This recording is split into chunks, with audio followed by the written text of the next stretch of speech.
Well, hello, everyone, and welcome to Black Women Speak. I am Giselle Shapiro, founder and CEO of Black Women Speak, the movement, the network, the book, and we're focusing on the Black Women Speak book series. I'm also senior producer of Black Women Speak Network. And I am honored to be interviewing Sheila Jackson today. Sheila is an historian, an accomplished writer. She is also an award-winning producer, brand strategist, and activist. And Sheila recently launched The Good CEO. It's a business incubator for women leaders who want to align with their purpose. I am so proud to be interviewing Miss Jackson, and she's also one of the co-authors in the book Black Women Speak. How are you today, Sheila? I'm doing great. Glad to be here. Oh, wonderful. And how are you getting through this, what we're going through right now? I'm going to be quite honest because, we are speaking our truth. Yes. And it's funny, the interesting thing about this period for me, and I think for a lot of us as Black women, is that part of it has been a relief because we've actually gotten to sit down and you can't do certain things. So you can't even push yourself to do it because it's prohibitive. So some of us have slowed down and then we rev back up with all the projects. Like yeah, right. The CEO and you with Black Women Speak, because we got that sense of mission and purpose, and reinvigorated and stop doing the work that we're here to do. Absolutely. So for me, it's that. And at the same time, in terms of faring through this period, it's been a challenge. I've had to give myself a lot of grace. I've had to ease up on the heavy, lengthy to-do list and be okay with, I got 2 things done today instead of I got 50 things done today. And to really focus on self-care. I've had to up my self-care game completely because the emotional stress of just the negativity and the energy, the chaos swirling right now, you want it to kind of wash over you. You don't want it to go through you. So you really got to protect yourself, in this space. And it takes a lot of extra effort in terms of self-care. Absolutely. And thank you so much for bringing that up because self-care is, yes, the lifeline to our livelihood. If we don't take care of ourselves, we can't take care of anyone else. And I'm glad that you brought that up. And, can you share a little bit about your amazing background with the audience? I gave a little entree. However, you can share a little bit more about you. Well, I'm a serial entrepreneur, but I think I've definitely found a way, at my age and right now to kind of bring everything full circle and bring everything together under the umbrella of Eve's Line.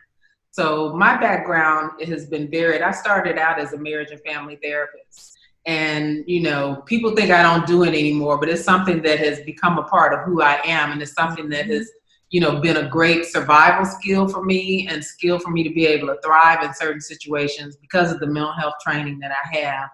And the people, communication skills I have, I've been able to apply that and use that in everything that I do and in my daily life. But I, went from that to writing. Writing was my first love. It's always been, that's why I say at the beginning and end of the day, I'm a writer. And I've always loved writing. And I've done different things. I've dealt art. I was a private art dealer. I have, produced commercials and written history books, produced documentary, which I'm working on right now. And, but right now, everything is just full circle. And it's really in that writer and producer and helping people. The brand strategist is really connected to the writing because it's a form of storytelling. It's about knowing how to tell the story of you and your purpose and your vision for your business and being able to convey your values, in your business, to open up your heart, to kind of expose the heart of your business. Because that's what the good CEO is about. I think that we cannot move forward in this era without bringing our businesses along. There's no more being on the hustle and just doing business to make money. It's business for a greater purpose you Yes. know, business to align with the things that matter to us, Mm-hmm. you know, with causes, with, you know, sustainable practices and that sort of thing. Oh, And that's being able to amplify movements and causes and align with those with our businesses and the work we do. That's fabulous. Thank you so much for having the heart to even want to take on such a huge mission, because there's so much going on in the world today and people kind of aren't looking towards that space. And it's so important for us Yeah. in humanity, you know? So the good CEO is the good way to go. So, you know, check that out if you once you've read Sheila's story and support her mission. Your chapter is entitled 50. How did you come up with that title? And can you share a few of the details about that story that you share in the book? I call it 50 because I think somebody said you should change somebody who wasn't 50, I'll say it like that, said Okay. you should change the title to blah, blah, blah, blah. And I was like, no, because everybody who's 50 is going to know exactly what that Right. title is. Because it's like, wow, there's so much, just so many blessings that come with 50, Mm-hmm, you know, mm-hmm. and just in terms of wisdom and just a peeling back of another layer into a different side of life. Mm-hmm. And that's what 50 is about. This, you know, I have at the top of the piece, keep on living, baby. Because I'm from the South, I'm from Tennessee, and I remember the old folks in church, you know, or if they see me being difficult with my mom or something, or if I had an issue with something, and they didn't have, I felt like, looking back, I said they probably didn't have the energy to deal with me. And they just say, keep on living, baby. You're gonna just get to that marker, Mm-hmm. and the wisdom will flow, and it'll make sense to you, and you'll get the lessons. Uh-huh. And my piece is really about my experience. I framed it in the context of my two marriages. My first marriage when I was, you know, very young, right out of college. It was the thing that you did. You went to college, got your degree, got married. And it was a short-term marriage. My second marriage, I was married for 20 years. And really framing that against the backdrop of who I am as a woman, like many women in my age range who were raised in a contradictory kind of upbringing of we can be independent and you can do anything you want. Yeah. And, you know, seeing women burning their bras on TV with the feminist movement happening and Black Power movement going on, very militant. And at the same time, I went to charm school. My aunt bought me a dress every week. I was taught how to, you know, take care of your man, and you're looking for a husband and blah, blah, blah, somebody to take care of you. It's like two completely opposing approaches to life as a woman. And I went into not one, but two marriages with that kind of dichotomy, you know, that juxtaposition of these very two different kinds of women. Yeah. And they both live inside of me, and just what that was like for me. It's a little about that experience and the lessons learned from that. Beautiful. There'll be a lot of women that will get value from what you have to share, because you have a great deal of wisdom and you're a good writer, so you can write about what you want to say and people will probably get it even better. So thank you so much for sharing that. And what do you want your readers to learn from your story? I think the biggest piece that a lot of people will be able to relate to and may have never put a name on it is being able to understand that we should never make ourselves small to make somebody else feel big. A lot of times as Black women, we have fit ourselves into not just relationship spaces, but workplace spaces, in the corporate structure, in the, you know, that's why it was so powerful. And I laughed with you after Kamala said, I am speaking, you know, to our vice president. Absolutely. That felt good to me. And it felt good to so many of us, because how many times have you wanted to say that in a boardroom? I am speaking. Like, excuse me. Exactly. And she did it proudly, and she was poised, and she was, don't mess with me. And She it did was, it with I said that was the ancestors speaking through her. She looked, that was all the ancestors were saying, I am speaking. That's what I felt when I saw her say that. I love it. He How shut up too. He shut up. Because so many times we're not being the fullest expression of ourselves, the fullest and truest expression. And 50 for me and post-divorce for me is this opportunity to be the fullest expression of myself, to just really continue to explore all the things I want to do, and to understand that I always had that freedom.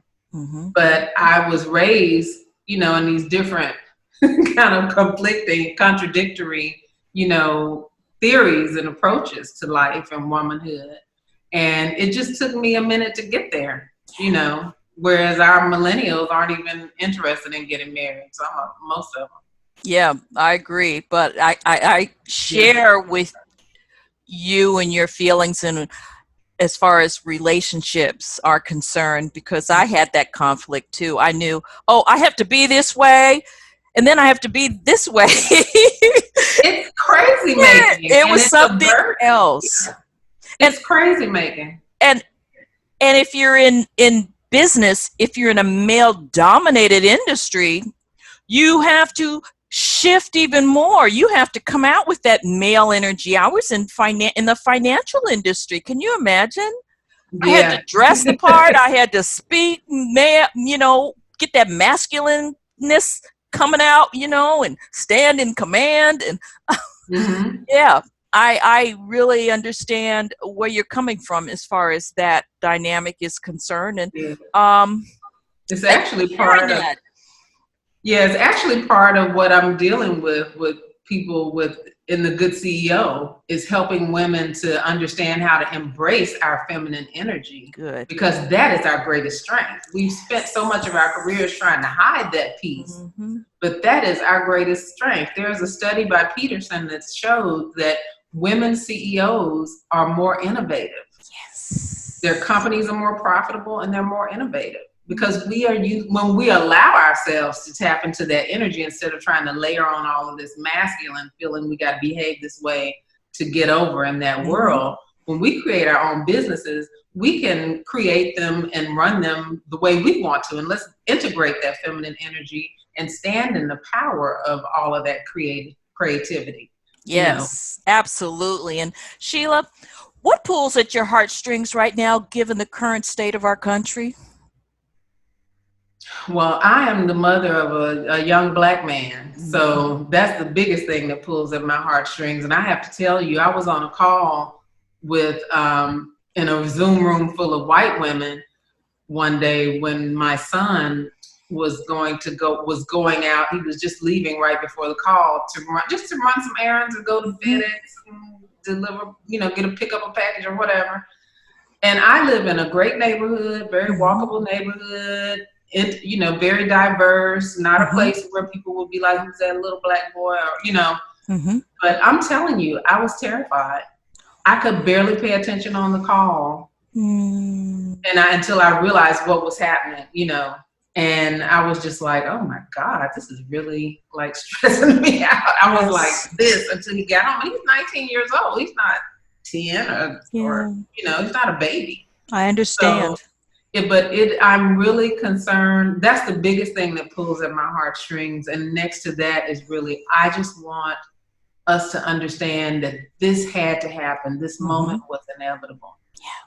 This moment was inevitable. And we have to hold the space for the vision of what we want the world to be like. Yes. We have to hold that space and work for it. And that's why I decided to launch the Good CEO during this time. That's why I'm so excited that you're doing Black Women Speaks right now, because we have to hold the space for the world as we want it to be. And we have to put the energy and the action and the innovativeness behind it, Absolutely. And create it and just birth this stuff. So absolutely. 2021, we have birthed it all, and it's proliferating because we have to. I believe in change theory. I always talk about change theory, and with change theory, the chaos always happens before the change. Yes. And we're in the chaos period now, and it looks sketchy, it looks scary, like maybe we won't make it, but we have to hold the space and keep actively pushing forward to get through it. And Sheila, guess what I thought of? The caterpillar. Yeah. Turns into a butterfly. But he goes through so much before that butterfly blooms. So that's exactly what I took from you. What I took from you. Absolutely. That's where we are. And we have to believe that we're going to be that butterfly. Yes. Because it's time. Yes. Our time is now. And, you know, the one thing about Black Women Speak is the sisterhood and the fact that we're stronger together. Absolutely. And that's one of my hashtags with a good CEO is let's rise together. Yes. Beautiful. Thank you so much. And what are your thoughts on racism and being a Black woman? We're finding it's happening all over the world that women are realizing, hey, I've been normalizing racism. Here's what I've had to do, what I've gone through. And pardon me?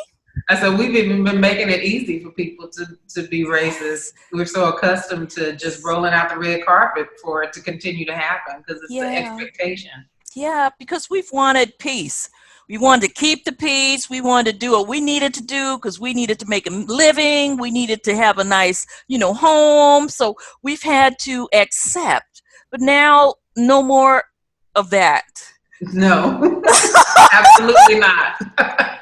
Right, exactly. And, the world needs to know who we really are.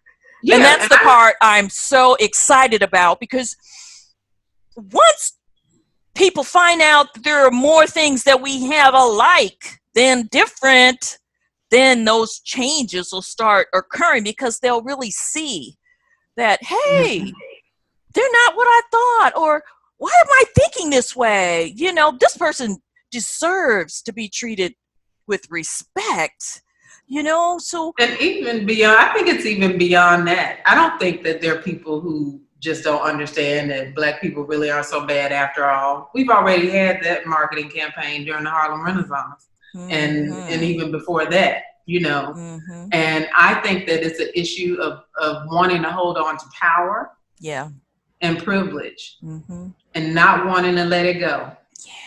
It's not about us. It's not about anything we've ever had to prove to anyone. And I think that I'm excited that's what I believe Black people are starting to understand this time around, is that it's not us. It's their problem that they have to heal for themselves. That's one of the things that I wrote interestingly in my essay, in my chapter. One of the lessons I learned is that there's some work that people must do for themselves. Yes. And healing racism is something that the white community has to do for themselves. Yes. There's no proving that Black people are so bad or we aren't this stereotype or we are. They know. Yeah. They know the history. The history's at your fingertips on Google. People are choosing ignorance. People of all races. And to stay comfortable. Don't look at the reality of what's really happening. But there are a lot of people that are stepping up and really recognizing, white privilege and how they've been able to, overlook our pain. So I'm happy that there is change coming, and I believe it'll be sustainable. Yes. I don't believe that the people who marched in the streets are people who will be willing to go back to the 1960s Jim Crow type of treatment in life. Yeah. I don't think I know that's not happening. Absolutely. Absolutely. And what are a few possible solutions for peace in the world? Oh, that's a big question. I think the biggest solution for peace in the world is that everything starts from within. And I think we really have to truly check ourselves and work on ourselves. Because you can't have peace in the world if you don't have peace with yourself. You can't have peace in the world if you don't have peace in your own family or community or, and that doesn't mean you have to everybody's got to be perfect and you got to fix every situation. But you have to be willing. There's a willingness an acceptance, of people as they are, empathy and compassion. Yes. And when we can have that empathy and compassion for ourselves, for our family members, for our communities, for people who we don't know, for strangers, that is, I think, where peace begins. It begins with a new approach to life, a humanitarian or humanistic approach to life. I think it's going to come with a conscious capitalism when looking at America, a different way how we look at business and how we make money, and a different approach spiritually. That there's not limited resources, that there's enough for everyone. We live in an abundant universe. We don't have all these limitations. I think once we can shift the paradigm in terms of how we see ourselves in relationship to the world and the things that we want to have or acquire, understanding that unlimitless, potential and abundance of the universe, I think that peace is more possible then. But when we have all this kind of fear mongering and I got to get mine and there's only enough just for a few, so I got to be at the top, because that's where privilege and this insistence on holding on to privilege comes from. It comes from that low frequency of thinking that I got to get mine, and it means somebody else isn't going to get any. Exactly. But I'm willing to stand in the space of oppressor to have what I want to have first, me first. Yep. Just the rising up of our consciousness, because just to open our eyes and see the pain and to have empathy. And in parting, do you believe the world needs more Black women to speak up and share their stories, and why? I do. And I tell you, the biggest thing that I was excited about was when, we had our Facebook group for the people who wrote the chapters in Black Women Speak.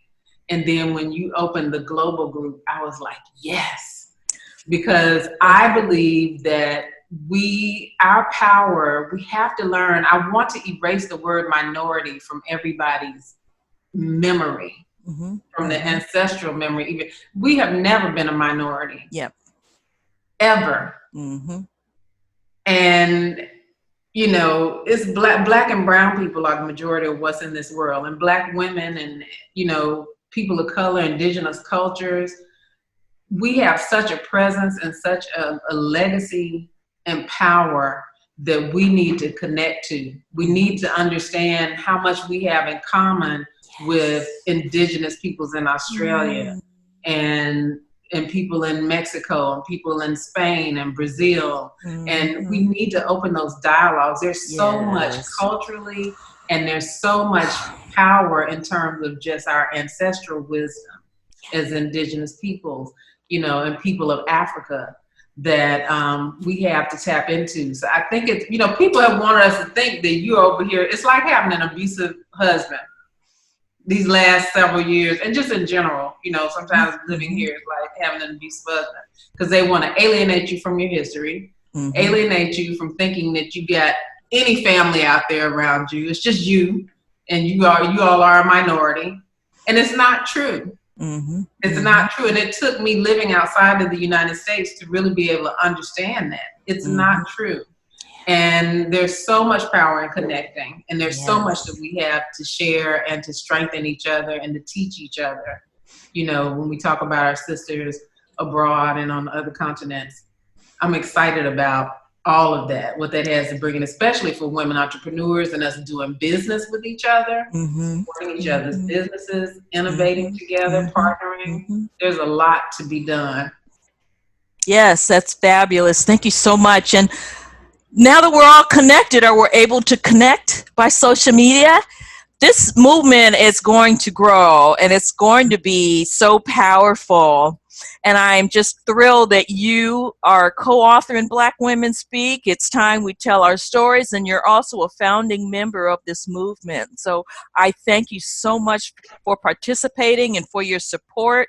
And together we will get through this, and we will change the world, because the world deserves to hear us. Absolutely.